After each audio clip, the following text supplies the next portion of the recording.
देखिए एक्चुअली हो गया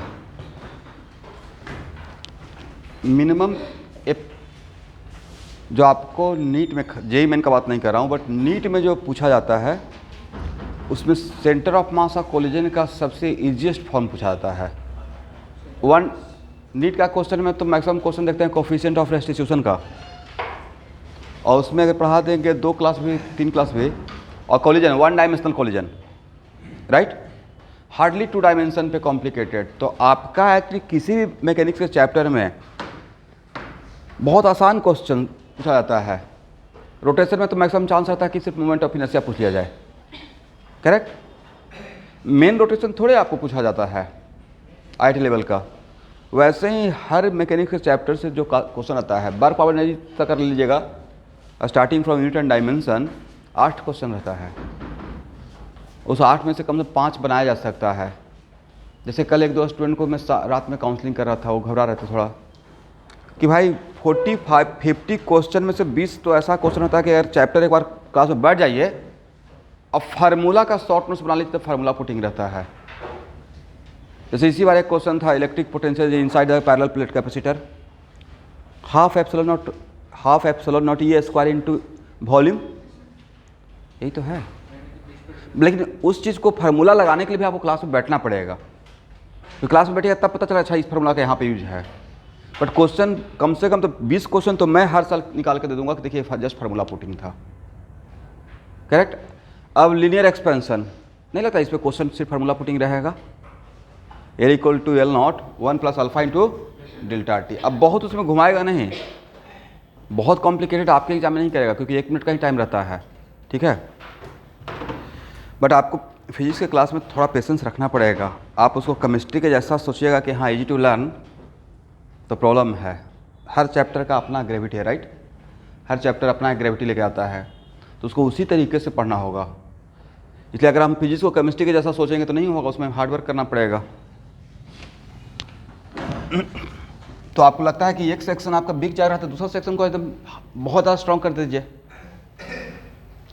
मेरा मैथ बहुत वीक जोन में चला गया था, तो केमिस्ट्री और फिजिक्स को बहुत स्ट्रॉन्ग जोन में लेके गया।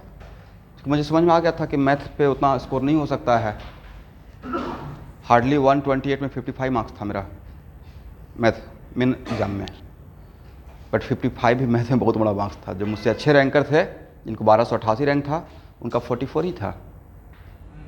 बट मैं अपना प्लानिंग सेट कर लिया कि 5 मैथ का बुक है, अलजेब्रा ये वो, उसमें से मैंने एकदम सिलेक्ट किया कि मुझे इस सेक्शन पे कोऑर्डिनेट और कैलकुलस पे काम करना है और बाकी का सिलेक्टेड पढ़ना है। और जो मेरे कमांड में नहीं आ रहा था, जैसे मेरे कमांड में परम्यूटेशन एंड कम्बिनेशन जब भी पढ़ते थे 4 महीने के बाद भूल जाते थे, उसको छोड़ ही दिया मैंने देखा ऐसे भी 4 महीने के बाद भूल जाऊँगा। प्रोबेबिलिटी, तो प्रोबेबिलिटी का बहुत हाई लेवल का क्वेश्चन नहीं किया, क्योंकि प्रोबेबिलिटी का क्वेश्चन बनने का प्रोबेबिलिटी भी प्रोबेबिलिटी में ही जाएगा, ये मेरे दिमाग में आ गया था, तो उस सेक्शन को हटा दिए। क्वाड्रेटिक के क्वेश्चन बचपन से पढ़ रहे हैं, क्वाड्रेटिक का पैराबोला एक रहता है, उस पर काम कर लिए, मतलब पूरा कोऑर्डिनेट पे काम किए। तो ऐसे आपको खुद सिलेक्ट करना पड़ेगा। तो मेडिकल लेवल बच्चों के लिए बायो बहुत स्ट्रॉन्ग चाहिए। मैं बार बार एम्फेसाइज कर रहा हूँ, बायो स्ट्रॉन्ग रहेगा, आपका लाइफ बन जाएगा। पहले तक तो मैं बोल रहा था कि चलो जुलाई तक जाएगा, लेकिन अभी जो कुछ बात आ रही है उसमें क्या है, ऑन टाइम होने का बात है। कोई बात नहीं है, हम लोग उसके अकॉर्डिंग सिलेबस को रन कर रहे हैं, राइट। अगर सिर्फ एक टाइम क्लास लेते रहते तो टेंशन की बात थी। सुबह शाम क्लास ले रहे हैं तो सिलेबस को सोच कर ही तो ले रहे हैं, ताकि बढ़िया से समझा सकें। अब गैसे फिजिकल केमिस्ट्री, उसमें आसान कर नहीं सकता हूँ, उसमें उतना पढ़ाना पड़ेगा आपको। बट उस क्लास में बैठे रहिएगा तो इतना क्लास में ही प्रॉब्लम करवा दूंगा कि आपके लिए मच मोर हो जाएगा, ठीक है। चलिए, तो हम लोग डिफिनिट इंटीग्रेशन तो हो जाएगा ना आपसे, लिमिट लेने के लिए पढ़ा रहे थे ना, कहाँ तक क्लास मैथ का क्लास लिए थे। ओके, डिफरेंशियल लेने के लिए सिखा रहे थे, राइट। अब लिखिए एरिया अंडर कर्व।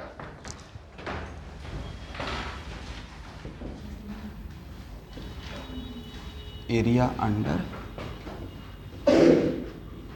कर्व,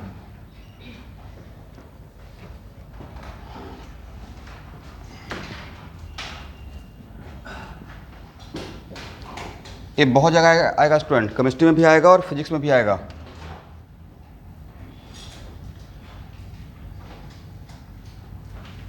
यहाँ देखिएगा। तो मान लेते हैं कि ऐसे, ये सोचिए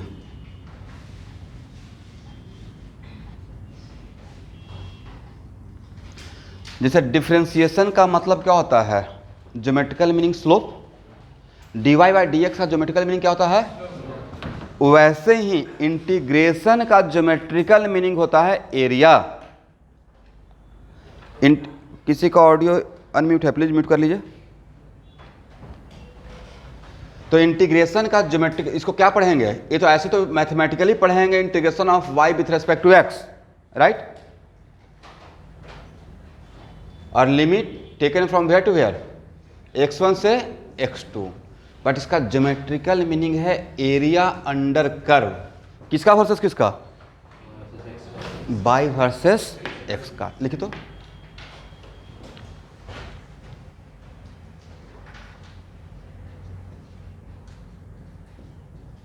यहां पे लिख दीजिए, ज्योमेट्रिकल मीनिंग ऑफ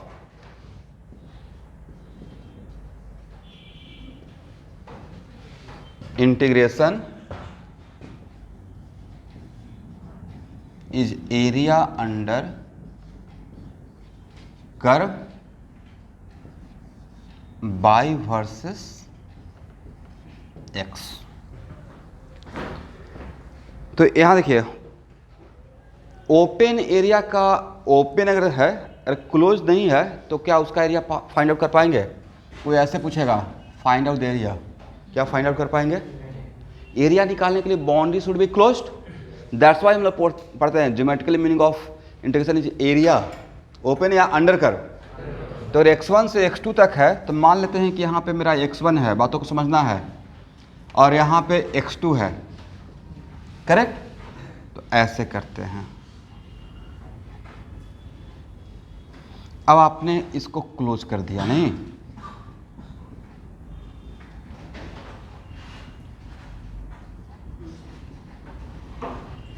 इसका मतलब इसका जो वैल्यू है वो इस एरिया के बराबर होगा, ठीक है।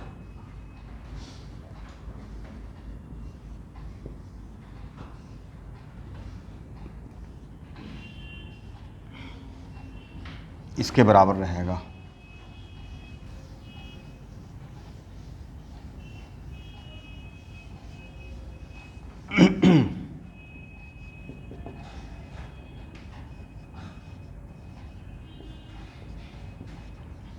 लिख लीजिएगा।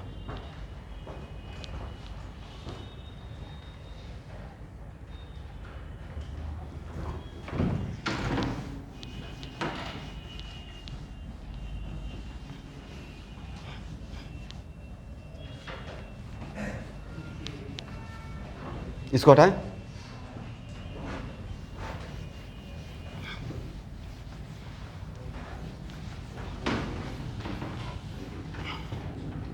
प्लीज बात मत कीजिए।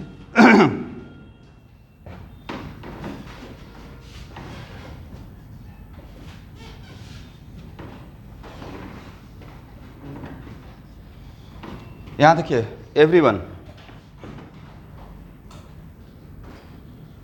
तो बाई dx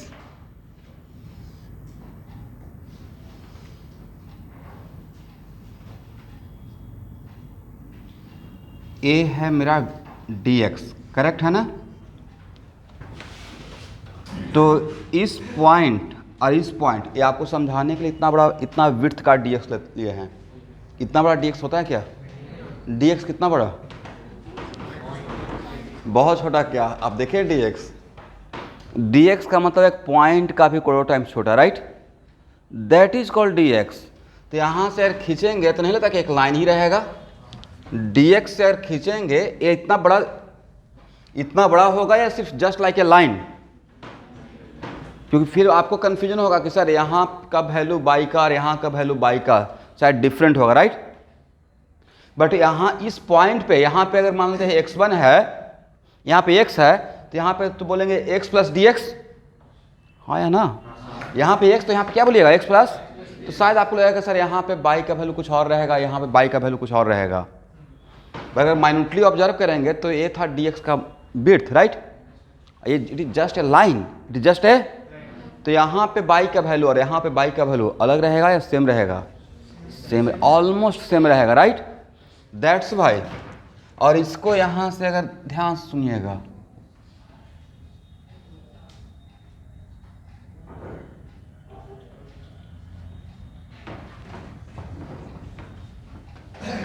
तो इसको और बाहर कट करके निकालते हैं,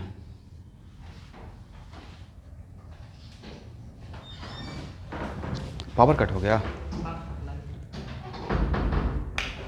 नहीं उसको ऑन कर दो, ऑफ कर दो।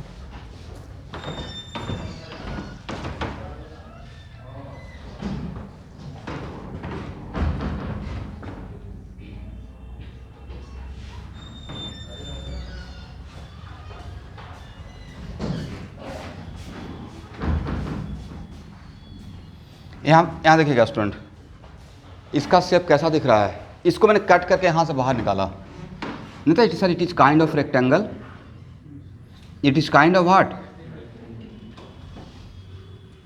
ये हाइट हो गया, लेंथ हो गया y और विड्थ हो गया dx, राइट। तो रेक्टेंगल का एरिया होता क्या है? Length into width, length into, तो इसका मतलब इसका एरिया लिखिएगा y dx। दैट्स वाई मैंने बोला था इंटीग्रेशन का geometrical meaning area, correct. But A value बहुत बड़ा वैल्यू या बहुत छोटा वैल्यू? तो एरिया बहुत बड़ा रहेगा या बहुत छोटा एरिया रहेगा? बहुत छोटा एरिया रहेगा, राइट। बट इस छोटा छोटा एरिया को अगर जोड़ते रहेंगे, क्या करेंगे एवरीवन?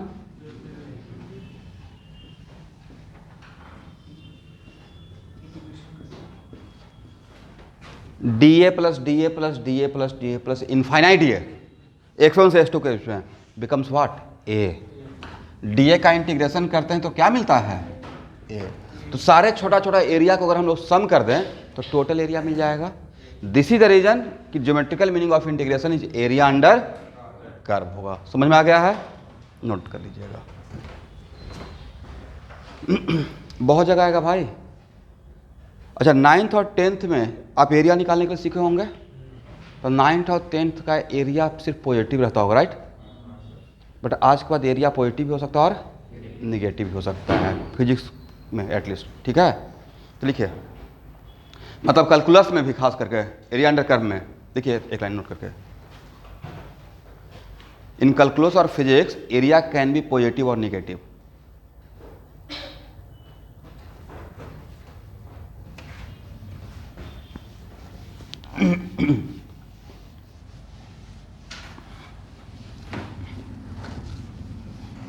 इसका मतलब है कि यहां का जो एरिया रहेगा, ये जो मैंने बताया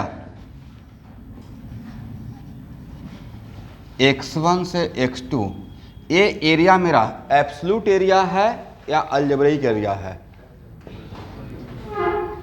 कौन सा एरिया है?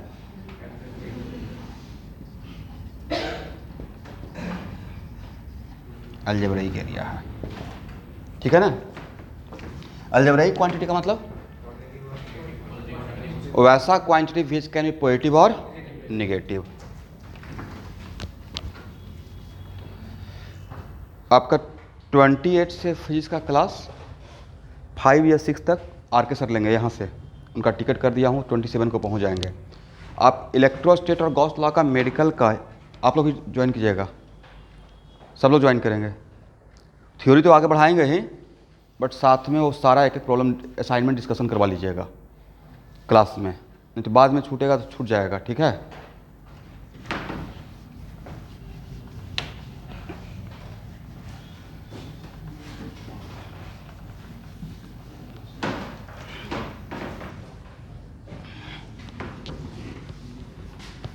हो गया? चलिए यहाँ देखिए, 1 मिनट।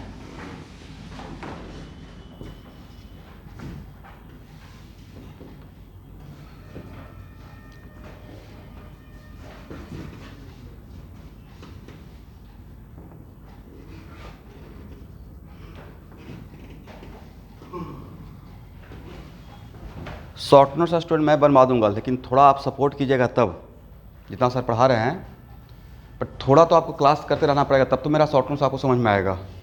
यहाँ देखिएगा, ये है वाई डी एक्स, तो यहाँ पे ये भी एरिया अब मुझे x1 से x3 तक चाहिए करेक्ट। तो आज के बाद हॉरिजेंटल एक्सिस से ऊपर का एरिया को क्या मानना है? अगर इस एरिया का नाम A1 दे रहे हैं और इस एरिया का नाम A2 करेक्ट, तो A1 क्या रहेगा? पॉजिटिव, और A2 क्या रहेगा? नेगेटिव रहेगा करेक्ट। ठीक है, क्यों? क्योंकि ये डाउनवर्ड है। यहाँ देखिए, क्योंकि का आंसर यहाँ पे, मैं बताता हूँ क्योंकि का आंसर यहाँ पे है। इसका डी ए लेते हैं, एक कभी तो चीज़ों को थोड़ा सा एनालाइज करके समझ लेंगे।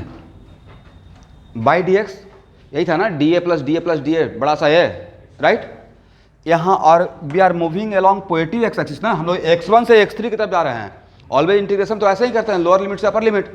तो आप किस तरफ मूव कर रहे हैं? बोलिए पॉजिटिव एक्स एक्सिस की तरफ। अब पॉजिटिव एक्स एक्सिस की तरफ अगर मूव करते हैं तो डेल्टा एक्स या डी एक्स दोनों पॉजिटिव होता है, हाँ या ना। डेल्टा एक्स का मतलब change in x, delta x का मतलब क्या? चेंज इन एक्स, और डी एक्स का मतलब ही क्या? तो भाई अगर पॉजिटिव एक्स एक्सिस की तरफ मूव करेंगे तो एक्स इंक्रीजेज, तो ये भी क्या रहेगा? पॉजिटिव, और ये भी क्या रहेगा? पॉजिटिव। दिस इज द वजह कि when we are moving along positive axis, चाहे वो एक्स एक्सिस हो या वाई एक्सिस हो, चेंज इन एक्स या उसका डिफरेंशियल चेंज, छोटा चेंज, ऑलवेज क्या रहेगा? पॉजिटिव रहेगा। आज बात याद रहेगा, ये मैं बहुत ज़्यादा यूज़ करता हूँ फिजिक्स में, राइट, कि कहाँ पे पॉजिटिव। जैसे देखते थे यहाँ पे जब डिस्टेंस लेना था मैं क्या लेता था? मॉडुलस ऑफ एक्स, डिस्टेंस बोलते थे तो राइट, मैग्नेटिक फील्ड के प्रॉब्लम में पिछले क्लास में। तो इस बात का ख्याल रखना है, कहीं पर डिस्टेंस है तो बी केयरफुल। जो सेंस जो डिजर्व करता है वही सोचना है, ऐसा नहीं कि डिस्टेंस बोल रहा और एक्स ले लिए। आपने आपको सेव करने के लिए मॉडुलस लेंगे, बाद में मॉडुलस हटा सकते हैं according to sign convention, right. तो यहाँ पे जो डी ए है तो ए भी पॉजिटिव और ए भी पॉजिटिव, हाँ या ना। तो क्या रहेगा? पॉजिटिव। इसका मतलब यहाँ से यहाँ तक जितना भी छोटा छोटा डी ए रहेगा ऑल आर पॉजिटिव। तो पॉजिटिव चीज़ों को जोड़िएगा तो पॉजिटिव मिलेगा। बट यहाँ का कोई एक डी ए लेते हैं, करेक्ट है ना। तो ए डी ए लीजिएगा तो यहाँ का जो डी ए रहेगा तो फिर से बाई डी एक्स लिखेंगे। भाई डी एक्स तो पॉजिटिव है, बोलना है हाँ या ना। डी एक्स पॉजिटिव है, व्हाट अबाउट वाई? निगेटिव है, करेक्ट। क्योंकि आप क्या कर रहे हैं? वाई डी एक्स कर रहे हैं। तो ये तो पॉजिटिव हो गया, बट ये क्या हो गया? तो दोनों का प्रोडक्ट क्या रहेगा? निगेटिव रहेगा। तो यहाँ से यहाँ जब स्टार्ट करेंगे छोटा छोटा एरिया लेना तो सब निगेटिव है। तो यहाँ से यहाँ तक का निगेटिव प्लस निगेटिव का सम क्या रहेगा? निगेटिव रहेगा। अब इसी को हम लोग शॉर्टकट में क्या बच्चों को सिखाते हैं कि हॉरिजॉन्टल एक्सिस के ऊपर का एरिया पॉजिटिव लेना है फिजिक्स में, और हॉरिजॉन्टल एक्सिस के नीचे का एरिया क्या लेना है? निगेटिव लेना है। बट वजह यहाँ पे था। अब इसको मुझे कितना देर लगा? 1 मिनट समझाने में। इसी को रट्टा मार रहे थे, ठीक है, समझ गए? बहुत अच्छी बात है। नहीं समझे तो ऐसे रटिएगा कि हॉरिजॉन्टल एक्सिस के ऊपर का एरिया पॉजिटिव और नीचे का एरिया निगेटिव। लिखिए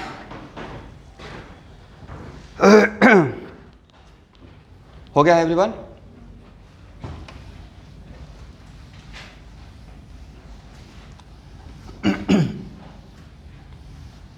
चलिए अब यहां देखिएगा, ध्यान से देखिएगा। तो मान लेते हैं कि मैं इसी डायग्राम के रेस्पेक्ट में दोबारा इतना टाइम लेकर एरिया नहीं समझाते रहूँगा, बस इसका एप्लीकेशन करेंगे। पूरा टाइम सिर्फ इस पे दे रहे हैं। मान लेते हैं कि मैंने ए पूछा, टोटल एरिया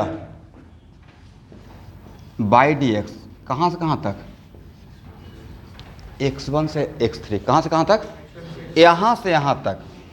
तो इसको इंटीग्रेशन में ऐसे ब्रेक करके भी कर सकते हैं।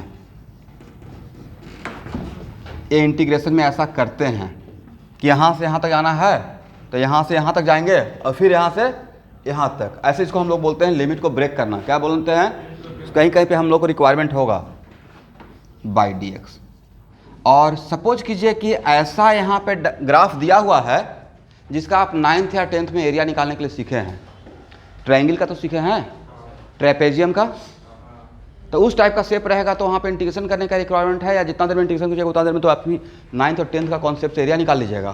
करेक्ट, दैट्स भाई सो मेनी टाइम्स ऐसा रहेगा, तो आपको समझाने के लिए ऐसा लिया ना random, but so many times ऐसा आपको खास करके आपका जो ये असाइनमेंट है जो मैं ऑब्जर्व किया हूँ क्वेश्चन में, इस टाइप का एरिया तो आते रहता है। क्या इसका एरिया नहीं निकाल सकते हैं? ट्रायंगल का निकल जाएगा ना। तो यहाँ पे अब ये एरिया क्या रहेगा? A1, ये वाला पार्ट क्या A1, और A क्या रहेगा A2। A2 अपने आप में निगेटिव है। ये यहाँ पे मेरा एरिया क्या है? Algebraic quantity. अब यहाँ पे वैल्यू जब पुट करेंगे, put the value Q1 and Q2, तो इलेक्ट्रोस्टैटिक में Q1 एंड Q2 को वैल्यू जब पुट करते हैं, खास करके पोटेंशियल एनर्जी निकालने के लिए, electric potential energy between two charge particle, right. Electrostatic खत्म हो गया है, गॉस तो चल रहा है भाई, ऐसे तो काम नहीं चलेगा। आप लोग आज को आज कोई भी चैप्टर खत्म होने से पहले मुझे बोलिएगा, क्योंकि ऐसे तो कैपेसिटर स्टार्ट हो गया, फिर असाइनमेंट डिस्कशन ही नहीं होगा। फिर मेरा टारगेट सिर्फ खत्म करना नहीं है, साथ में डिस्कशन भी तो होना है। एक काम कीजिए, कैपेसिटर कितना क्लास होगा थ्योरी का? First class. और आप लोग असाइनमेंट अटेम्प्ट ले लिए हैं इलेक्ट्रोस्टैट का, तो डिस्कशन फिर क्या होगा? असाइनमेंट एक काम कीजिए, चलिए मुझे प्लानिंग करने दीजिएगा, असाइनमेंट डिस्कशन करवा दूंगा भाई, क्योंकि जो भी क्लास वो सर लेते हैं जैसे मेरा छोड़कर, तो मैं उसमें खुद ही आगे आकर असाइनमेंट वगैरह देकर डिस्कशन करवा लेता हूँ। उसके लिए कोई टेंशन की बात नहीं है, बट मैं चाहता हूँ कि साथ साथ कम से कम एक असाइनमेंट आप लेकर आ जाइएगा और सर को मैं खुद ही क्वेश्चन नंबर लिख कर मैं पढ़कर कौन कौन सा क्वेश्चन डिस्कशन करने से सारा आपसे बन जाएगा, क्योंकि आपके पास उतना टाइम नहीं है। तो क्लास में ही जो होम असाइनमेंट है उसको साथ में डिस्कस कर लेते हैं। 100 में से अगर 50 भी डिस्कशन हो जाएगा तो बाकी तो 50 आपसे बन जाएगा एक मोमेंटम मिलने के बाद, राइट।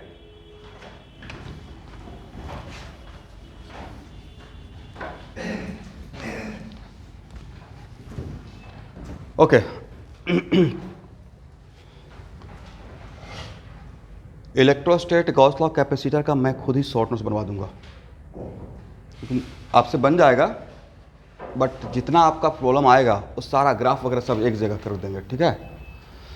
यहाँ देखिएगा, तो यहाँ पे जो वैल्यू पुट करना है, put the value with algebraic sign, correct है ना।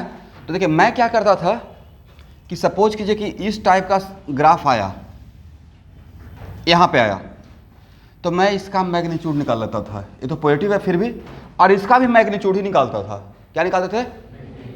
क्योंकि 9th और 10th क्लास में तो मैग्नीट्यूड ही निकालने के लिए सीखे हैं। अब बाद में वैल्यू पुट करने के टाइम पे साइन के साथ पुट करते। मान लेते इसका मैग्नीट्यूड आया 10, कितना आया 10 यूनिट, कितना 10, तो बाद में पुट करने के टाइम पे इसलिए केयरफुल रहेंगे, क्या लिख देंगे -10, समझे। तो आप एरिया इसका निकालने के टाइम पे भूल जाइएगा क्योंकि नेगेटिव है। मैग्नीट्यूड दोनों का मैग्नीट्यूड निकाल के रेडी रहिएगा, A1 और A2 का, राइट। A1 का भी मैग्नीट्यूड और A2 का भी मैग्नीट्यूड। अब बाद में नेट एरिया यहाँ से यहाँ तक निकालने के लिए क्या करना है, A1 प्लस A2, और जो भी मैग्नीट्यूड रहेगा इसका वैल्यू रहेगा एब्सोल्यूट वैल्यू, लाइक 10, और इसका मान लीजिए 20 है, इसका 10 है मैग्नीट्यूड, इसका 10 है, इसका 20 है। तो पुट करने के टाइम पे इसके बदले क्या लिखिएगा +20, और इसके बदले क्या लिखिएगा -10, ऐसे कीजिएगा। बिकॉज नीचे का एरिया क्या रहेगा निगेटिव, और ऊपर का एरिया ये दिखा दीजिए यहाँ पे, ठीक है।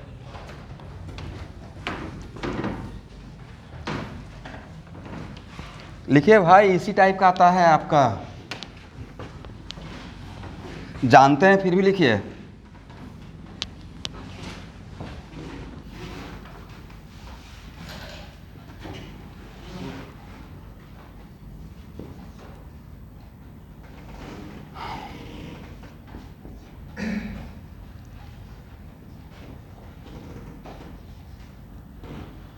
अभी तो बोला, एक ही बात को कितना बार समझाएंगे, कितना होगा बताइए तो इसका आंसर यहां से यहां तक बस 10 होगा। इतना क्लियर कट तो बोल रहा हूं कि इसका मैग्नीट्यूड निकालेंगे, इसका मैग्नीट्यूड निकालेंगे, बट वैल्यू पुट करने के टाइम पे साइन के साथ वैल्यू पुट करेंगे, मैंने यही बोला ना। तो वैल्यू पुट करने के बाद मैं तो खोल यहाँ पे लिखा भी हूं 20 प्लस -10, राइट।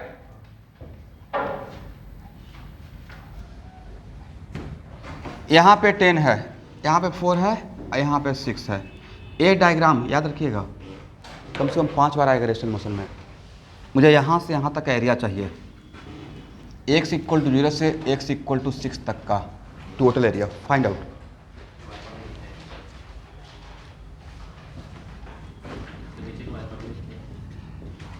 क्वेश्चन कंप्लीट है, जल्दी से निकालिए। अब मेरा हाई एक्सपेक्टेशन है कि आप 9th और 10th मैथ बनाए हैं।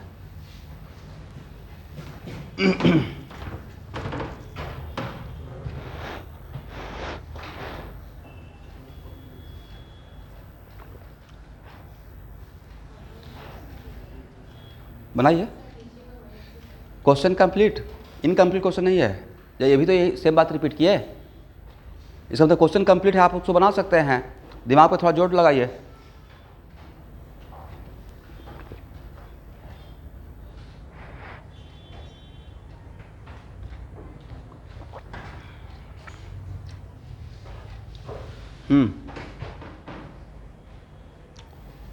जो बनाए हैं उसको रखिए अपने पास, मैं सॉल्व करता हूँ।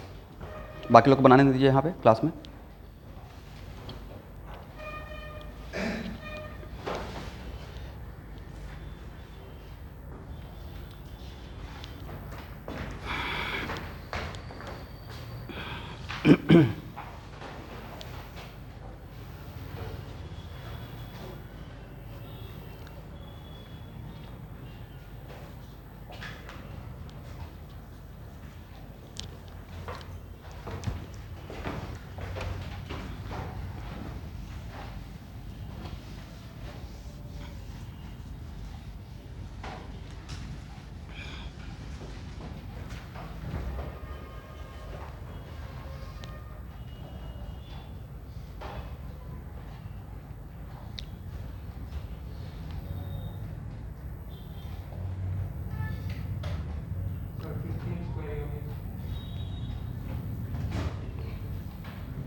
यहाँ तक नहीं, यहाँ तक पहले खुद से दिमाग पे लगाइए जोड़।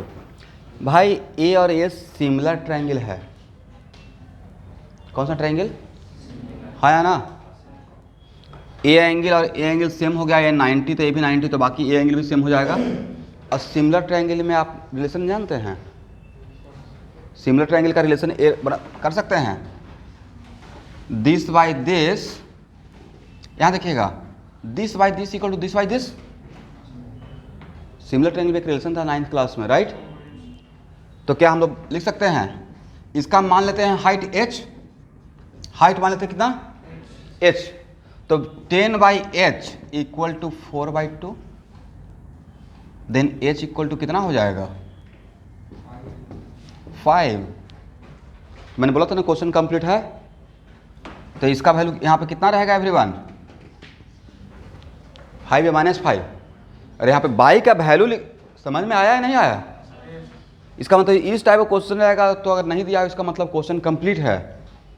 तो यहाँ पे बाई का वैल्यू, एक मिनट, तो यहाँ पे बाई का वैल्यू कितना रहेगा -5 रहेगा, करेक्ट है। अब हम लोग क्या करेंगे, अभी क्या सिखाए थे कि आप इसका मैग्नीट्यूड निकाल लीजिएगा, A1 A2। A1 का मैग्नीट्यूड कितना, हाफ इंटू 4 इंटू 10 कितना 20, और A2 का मैग्नीट्यूड निकालिएगा। तो जैसे ट्रायंगल का हम लोग एरिया निकालते हैं, हाफ इंटू ए कितना 2 ना, इंटू हाइट कितना 5 पुट करना, मैग्नीट्यूड निकाल रहे हैं, नॉट -5। 5 कितना हो जाएगा 5।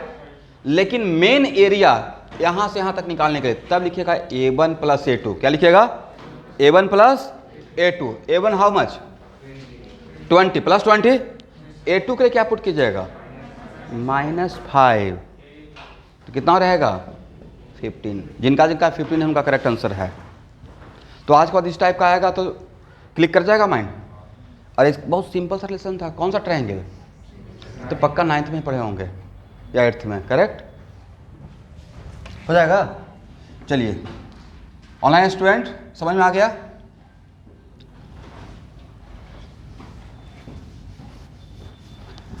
अब यहाँ देखिएगा इसका डेमो क्या पढ़िएगा बोलिए तो, इंटीग्रेशन ऑफ पढ़िए v x with respect to time, integration of v x with respect to a rest and motion में आ जाएगा। और इसका ज्योमेट्रिकल मीनिंग एकदम बोलना है कौन सा, area under v x versus time, area under, correct. अब सर लेकिन ये तो एरिया मिलेगा, लेकिन इसका फिजिक्स में क्या मीनिंग रहेगा? मैथ में तो ज्योमेट्रिकल मीनिंग हो गया एरिया, मैथमेटिक्स में पढ़ने का तरीका हो गया integration of v x with respect to time, but इसका फिजिक्स में कुछ मीनिंग है या मीनिंगलेस है? नहीं, ऑलवेज ऐसा नहीं बोल सकते कि मीनिंगलेस है या मीनिंगफुल है। आपको चेक करना पड़ेगा ना कि सब फिजिक्स में आपको पढ़ना है या नहीं पढ़ना है। चेक करने का सबसे आसान तरीका यूनिट निकाल लीजिएगा। तो भाई वी एक्स का यूनिट क्या, मैं ऐसे करता हूँ मीटर पर सेकेंड, और टाइम का यूनिट बचा क्या, जो भी मिलेगा उसका यूनिट मीटर रहेगा, जो भी मिलेगा उसका यूनिट क्या रहेगा। अब मीटर तो हम लोग को पढ़ना है, चाहे डिस्टेंस हो या डिस्प्लेसमेंट हो, इसका ओके बाद में समझा देंगे। तो integration of v x with respect to time का इंटीग्रेशन देता है चेंज इन एक्स, पढ़िए चेंज इन एक्स मतलब displacement along x axis, displacement along, मैं बता रहा हूँ इसका कहाँ पे यूज होगा। अब ये चीज़ अगर यहाँ पे नहीं समझाते, अब बोलते कि देखिए this one equal to delta x, अब बोले इसका एरिया निकालिए, जिसका मीनिंग क्या होता है एरिया। तो इसी क्वेश्चन को ऐसे कर दिया जाता है, यहाँ देखिए स्टूडेंट, इसी क्वेश्चन को वी एक्स वर्सेस टाइम कर दूंगा आगे जाकर, क्या कर देते वी एक्स वर्सेस टाइम, तो आप पूरा एरिया निकाल लेते। एरिया कितना आया 15, इसका मतलब चेंज इन एक्स कितना 15 मीटर, चेंज इन एक्स कितना 15 मीटर, करेक्ट है ना। इसी को ऐसे कर देते ए एक्स वर्सेस टाइम, तो ए एक्स वर्सेस टाइम क्या देता है, एक मिनट,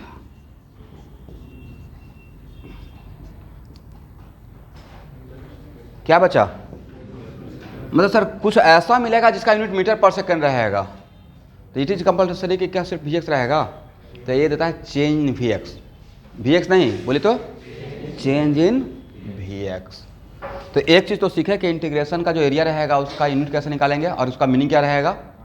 तो वहाँ अब वहाँ पे मुझे प्रॉब्लम नहीं होगा कि जैसे ही बोलेंगे कि इसका एरिया निकाल लीजिएगा और ये रहेगा चेंज इन वी एक्स, ये सब मैं सिखाऊंगा, बट अभी जस्ट समझाना चाह रहे हैं कि इसका क्या यूज है फिजिक्स में। ये इतना छोटा छोटा ग्राफ आता है भाई, नीट का ग्राफ का लेवल तो कुछ है ही नहीं। मैं नहीं कि हाँ मैं जान रहा हूँ इससे बोल रहा हूँ, सच में कॉम्प्लिकेटेड नहीं है, स्ट्रेट फॉरवर्ड है।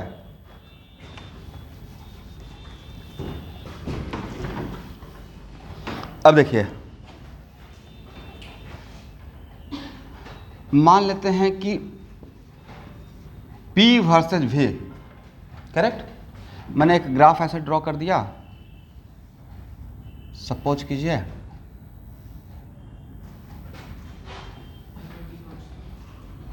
क्या कांस्टेंट नहीं पता है,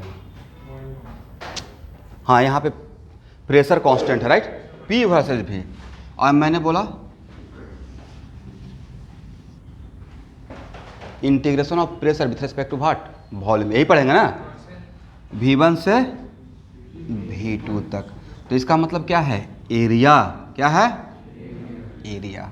बाद में देखेंगे कि इसका मीनिंग क्या होता है, इसका मतलब होता है तो सर इसका क्या रहेगा PdV, एक मिनट, या PV, ये तो हम लोग बोल रहे हैं कि इसका एरिया निकाल लेंगे, बट इसका मीनिंग क्या है। तो P का SI सिस्टम में यूनिट क्या होता है यार बोलिए तो, न्यूटन पर मीटर स्क्वायर, और V का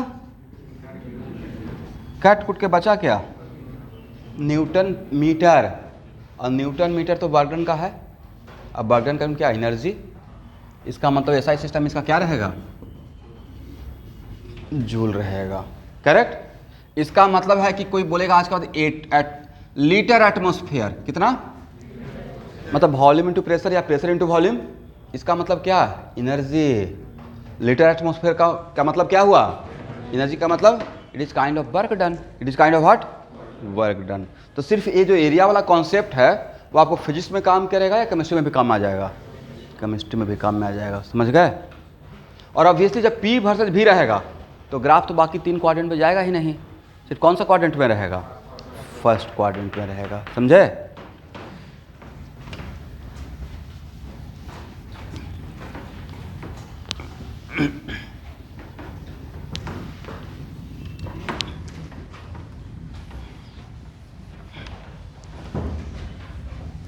अब यहाँ देखिएगा स्टूडेंट, ध्यान से देखिएगा।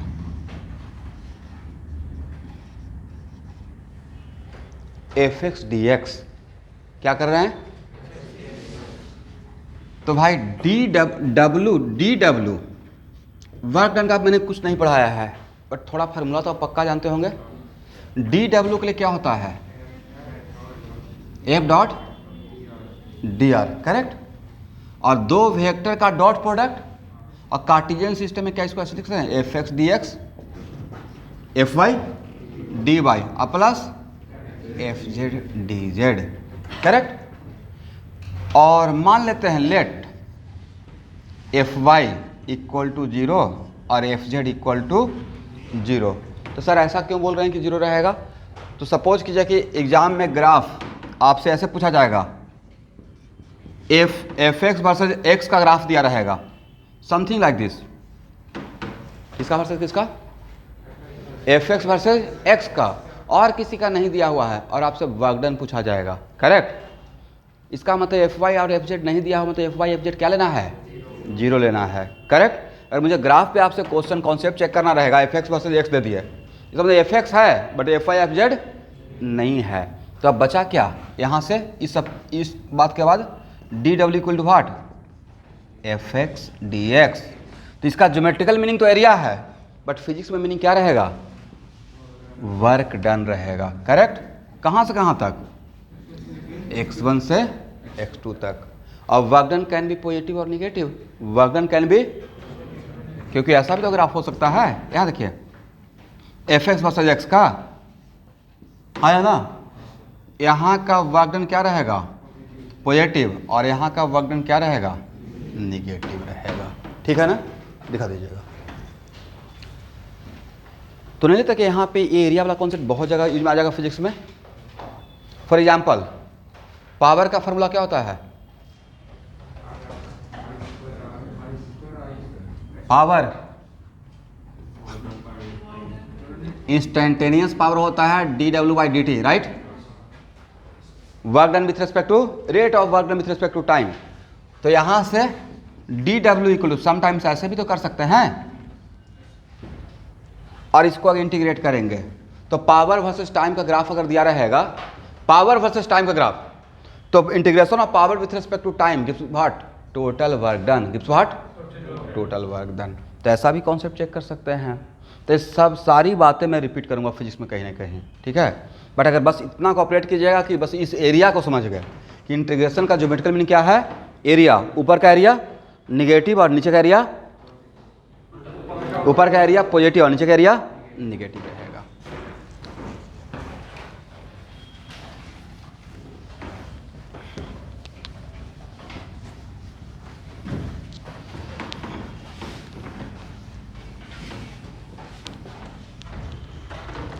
ओके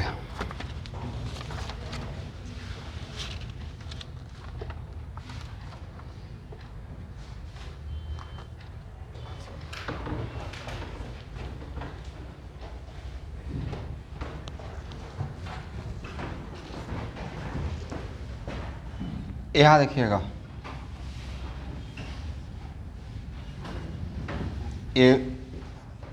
एक क्वेश्चन खास करके मैथ वाले स्टूडेंट के लिए है,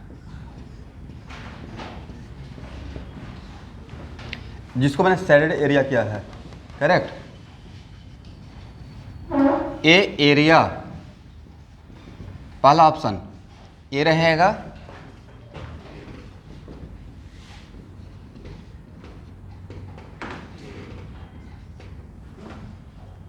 या ए रहेगा?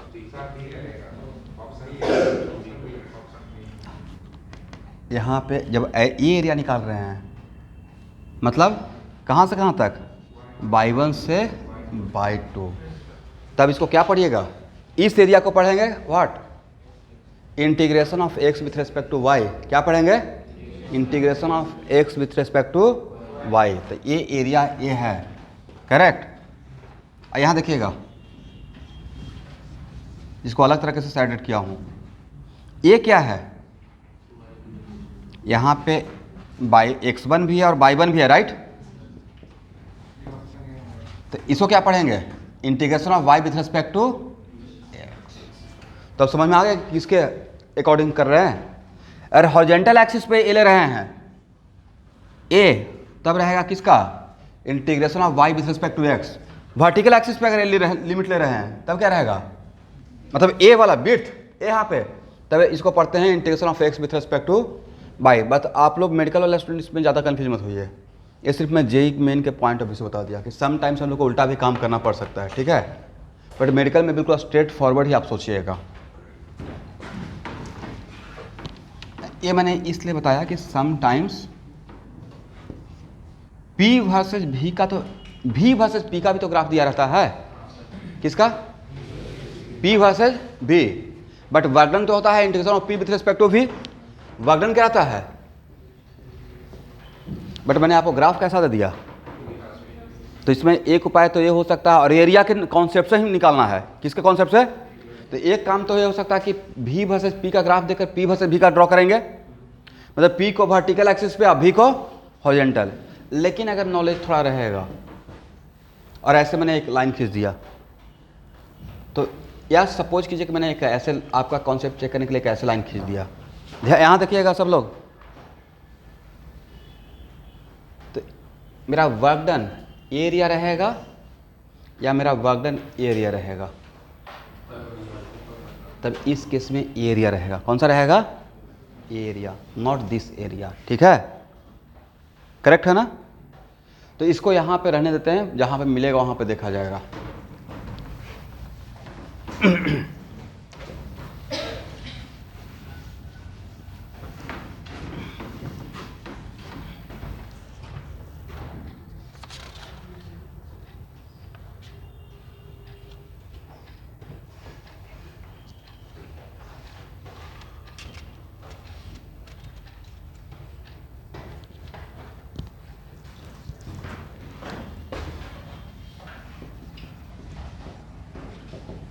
एक क्वेश्चन सब लोग बनाए तो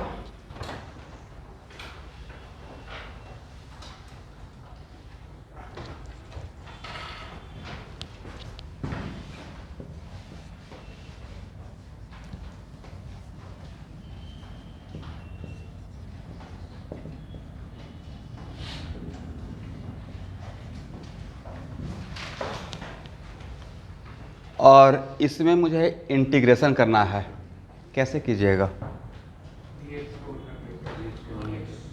मतलब मुझे इंटीग्रेशन के लिए दिया गया है लेकिन ऐसे बना कर दिया गया है।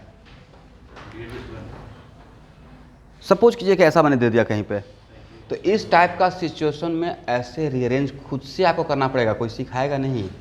इसको क्या भेज दीजिए यहाँ, और dx को कहाँ भेज दीजिए, -2dx। अगर इस टाइप का बहुत जगह आएगा, फॉर एग्जाम्पल सपोज कीजिए कल के डेट में मैंने ऐसे दे दिया dvx/dt इक्वल टू -2√vx, ऐसा दे सकते हैं ना।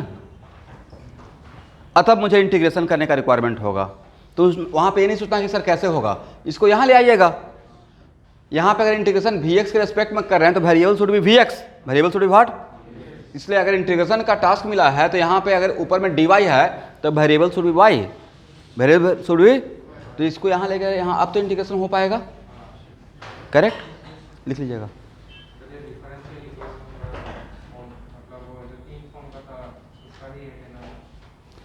मतलब वन ऑफ द कुछ भी हो सकता है, लेकिन मेरा वहाँ पे नहीं जा रहा हूँ, क्योंकि अगर मैथमेटिक्स ज़्यादा ले आऊँगा तो थोड़ा सा ये लोग डर जाएंगे।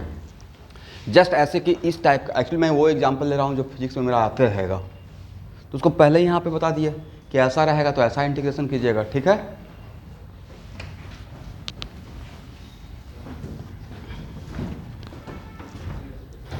चलिए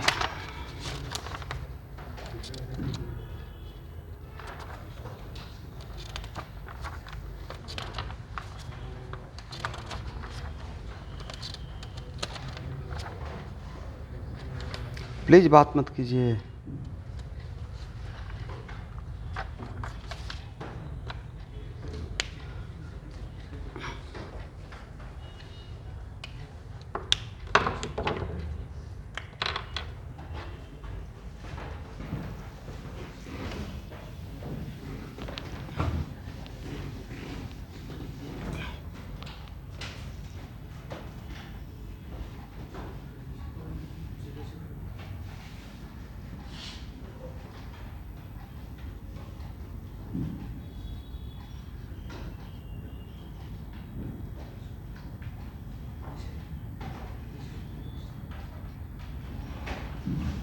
इसका इंटीग्रेशन कैसे कीजिएगा,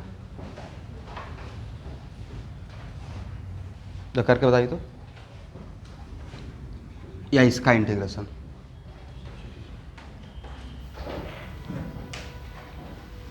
चलो इंटीग्रेशन कीजिए।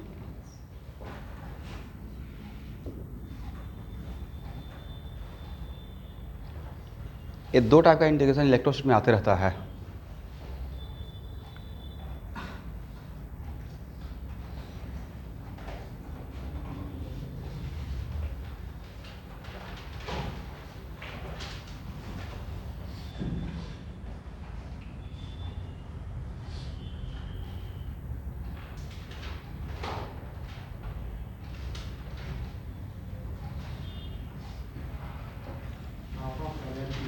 यहाँ देखिए स्टूडेंट, यहाँ पे अगर कुछ 2 + x² आएगा सर, और कुछ रहेगा, और ऊपर में अगर x रहेगा, यहाँ पे क्या,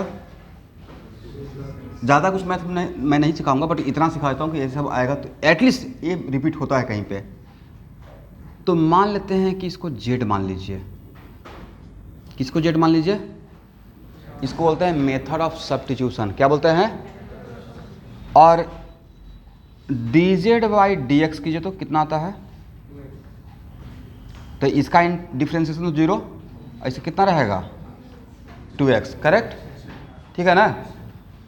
तो dz के लिए क्या लिखिएगा? 2x dx। तो क्या x dx के बदले dz/2 लिख सकते हैं? x dx के बदले dz/2, तो x dx के बदले हम लोग क्या लिख देंगे? dz/2। और इसको क्या माने थे? z माने थे, z लिख दीजिए। और 1/2 को बाहर ले लीजिए, dz/z। अब इसका तो इंटीग्रेशन आप जानते ही हैं। इसका इंटीग्रेशन क्या होता है? ln z। यहाँ तक आ गए? और भाई z के बदले जो माने थे आप पुट कर दीजिए। z के बदले आपने माना क्या था? तो हाफ ln 2 + x²। अब आदमी इसी का लिमिट ले लीजिएगा x का, क्योंकि हो सकता है कि आपको लिमिट लेने में फ़र्क आ जाएगा कि अब सर अब लिमिट के इसका लें। इंटीग्रेशन अगर z का किए हैं तो लिमिट भी तो z का लेना चाहिए। और चीज़ों को सब्स्टिट्यूट कर रहा है तो मैं क्या करता था कि पहले सब्स्टिट्यूट करके इंटीग्रेशन कर लेता था, अब बाद में जो माना है उसको पुट कर देते थे। तो z के बदले जो माने यहाँ पे आके पुट कर दिए, और तब x का ही लिमिट ले लिए। अब यहाँ पे मेरा फाइनली नज़र क्या आ रहा है? इसको लिख लीजिएगा, ये आएगा कहीं पे फिजिक्स में, इसको सब लोग लिख लेंगे, ठीक है?